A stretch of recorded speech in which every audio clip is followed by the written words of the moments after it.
Griès, Claude Simon, etc. On ne peut plus écrire comme on écrivait avant. Sartre disait dans une très belle formule, dans une lettre au Castor, je n'ai pas l'imagination romanesque, j'écris à partir de ma propre vie. Eh bien, je dirais que l'autofiction, c'est ça.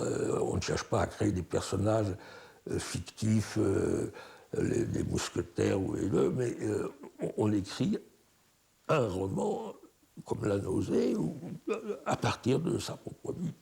Alors, évidemment, ce n'est pas que l'individu se replie sur lui-même, je ne crois absolument pas qu'il y a une fermeture, mais il comprend le monde à partir de son expérience propre et de sa vie personnelle.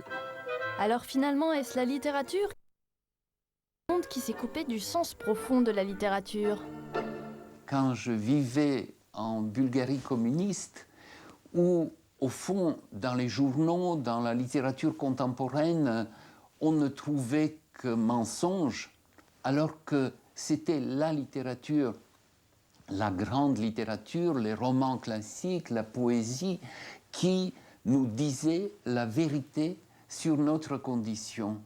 C'est donc cela aussi que je demande à la littérature aujourd'hui.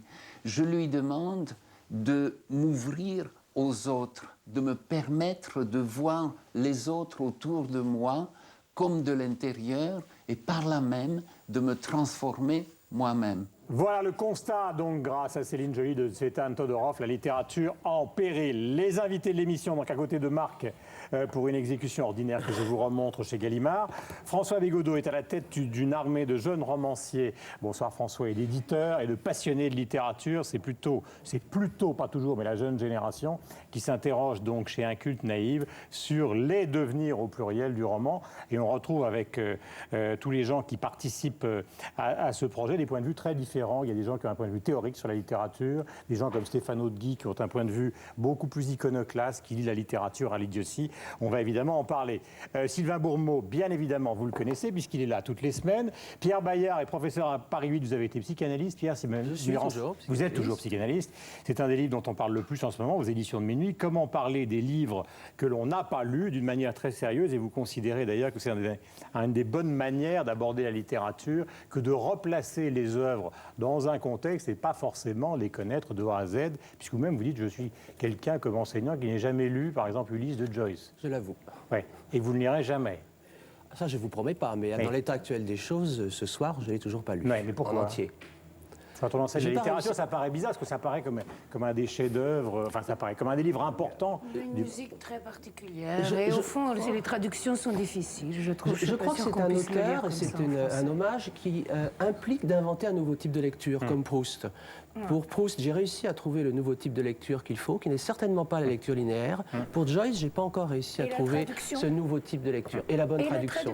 Quand j'aurai trouvé le nouveau type de lecture, je serai capable de lire Joyce. Donc, devenir du roman, c'est Inculte Naïve. On a expliqué le projet. Celui-là, c'est de rétablir une lecture, disons, intelligente et pas simplement monocorde ou staccanoviste des livres, puisqu'il y a différentes situations qui sont analysées. Et le but général, c'est de faire disparaître la honte des gens qui n'ont pas forcément lu tous les livres ou les grands livres de la littérature. Avec François Armanet, c'est un autre genre, c'est chez Grasset, ça s'appelle Kung Fu, c'est un autre genre de beauté et de livre. C'est au fond l'approfondissement du livre de génération. Et là, on est dans le post-68 avec des gens qui, après avoir rejoint l'extrémisme de gauche, partent en Asie et pratiquent les sports de combat. C'est publié aux éditions Grasset. À côté de Philippe Tesson, que nous saluons, il y a Dominique Fernandez qui publie chez Grasset un livre assez formidable qui est une promenade dans ce que vous aimez dans la littérature. C'est très personnel et très convaincant. Et il y a un personnage qu'on retrouve, du début jusqu'à la fin du livre. Il ouvre, il le conclut. C'est Stendhal. Dominique, pourquoi? Parce que c'est le seul écrivain qui ne prenne pas la posture de l'écrivain quand il écrit. Je veux dire, tous les autres écrivains, ils vous disent voilà, je suis en train d'écrire, vous allez voir ce que vous allez voir.